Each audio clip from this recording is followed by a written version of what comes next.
بسم اللہ الرحمن الرحیم۔ لائف لائٹ میں خوش آمدید۔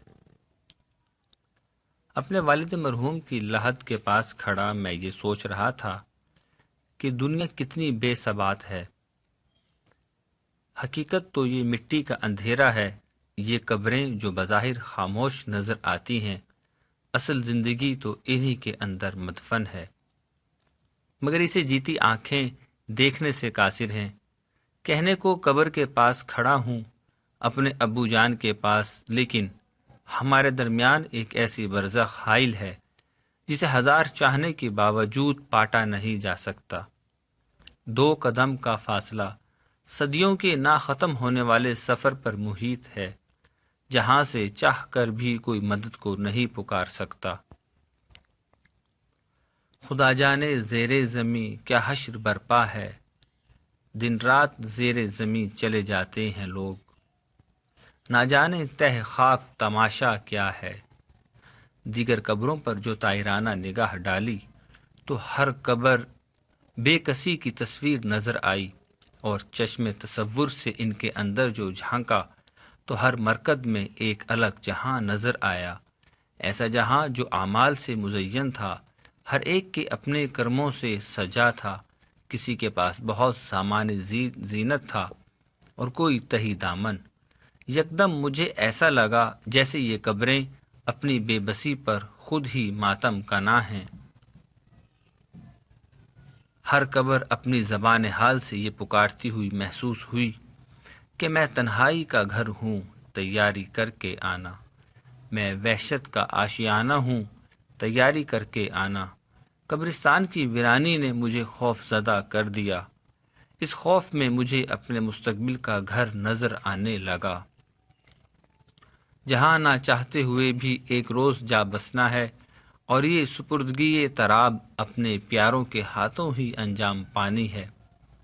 گرویدہ دل اور مغموم سوچوں کے ساتھ اپنے ابو جان کو خدا حافظ کہہ کر پلٹا تو قبرستان سے ملحقہ بازار کی گہما گہمی پر نظر پڑی۔ ہر شخص ایک بھاگ دوڑ کی کشمکش میں نظر آیا، جیسے ہر ایک پر کوئی دھن سوار ہو۔ قبرستان کے مستقبل کے باسی، مجھ سمیت جن سب کی بکنگ پکی ہے، اپنے اس چند روزہ سرائے خانے میں کیسے منہمک ہیں، گویا کبھی یہاں سے جانا ہی نہیں ہے۔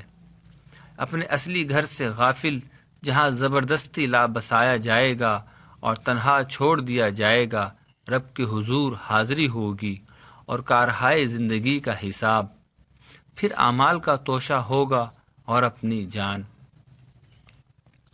زندگی بھی کیا عجب سراب ہے جس کے پیچھے بھاگے چلے جا رہے ہیں، اور وہ ہر لمحہ ریت کی مانند ہمارے ہاتھوں سے پھسل رہی ہے۔ ہر اٹھتا قدم انسان کو اسی اندھیری قبر کی طرف دھکیل رہا ہے، اور وہ کشاں کشاں اپنے بنانے والے کی طرف لوٹایا جا رہا ہے۔ یہ دنیا تو امتحان گاہ ہے، جہاں کا پرچہ حل کر کے ہمیں اسی قبر کی طرف لوٹ جانا ہے۔ زندگی کی حقیقت یہ ہے، لیکن پھر بھی یہ انسان اس دنیا کی رنگینیوں میں کتنا مگن ہے۔ اللہ تعالیٰ قرآن پاک میں سورہ تکاثر میں فرماتے ہیں، تمہیں زیادہ سے زیادہ دنیا کمانے کی دھن نے غفلت میں ڈالے رکھا، یہاں تک کہ تم لبے گور پہنچ گئے۔ مشہور درویش بہلول کے لیے کہا جاتا ہے کہ ایک مرتبہ وہ بازار میں بیٹھے تھے، کسی نے پوچھا کہ کیا کر رہے ہو؟ آپ نے جواب دیا، اللہ اور بندوں کی صلح کروا رہا ہوں۔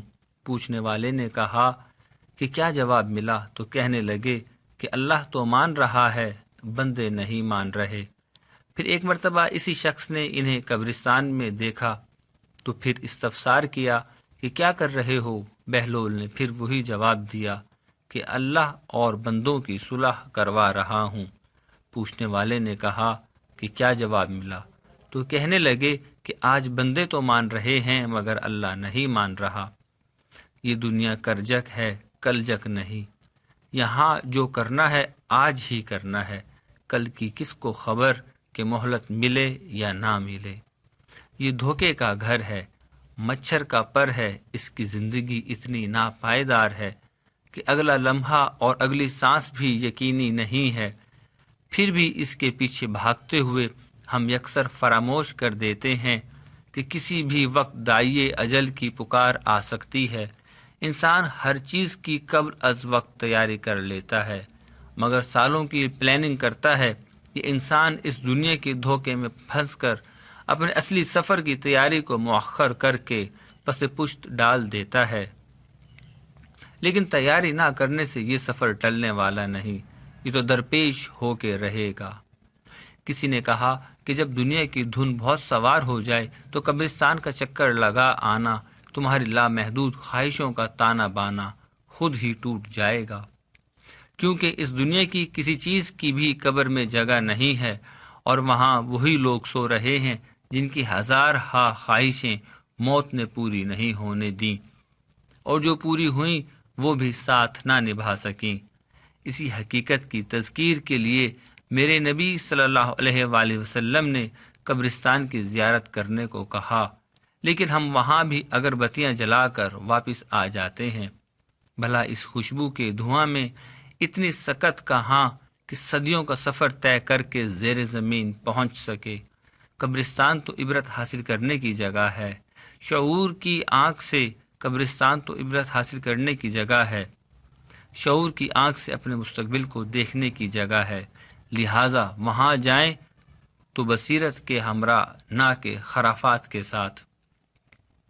حضرت عثمان غنی رضی اللہ تعالی عنہ ایک مرتبہ ایک قبر کے پاس بیٹھے اتنا روئے کہ داڑھی تر ہو گئی۔ روتے جاتے اور کہتے کہ قبر آخرت کی منزلوں میں سے پہلی منزل ہے، جس کی یہ اچھی رہی اس کی آگے کی منزلیں اچھی رہیں، اور جس کی یہ بری رہی اس کی اگلی منزلیں بری رہیں۔ جیسے میرے نبی نے فرمایا کہ قبر یا تو جنت کے باغوں میں سے باغ ہے یا جہنم کے گڑھوں میں سے ایک گڑھا۔ زیرک وہی ہے جو اس دارالعمل میں اپنے اصلی گھر کے لیے بہترین سرمایہ کاری کر لے۔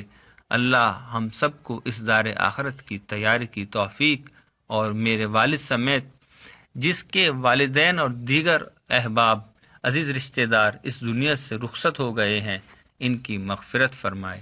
وآخر دعوانا ان الحمدللہ رب العالمین۔ ہم امید کرتے ہیں کہ آپ کو یہ ویڈیو پسند آئے گی۔ کامنٹ سیکشن میں اپنی رائے کا اظہار ضرور کیجیے۔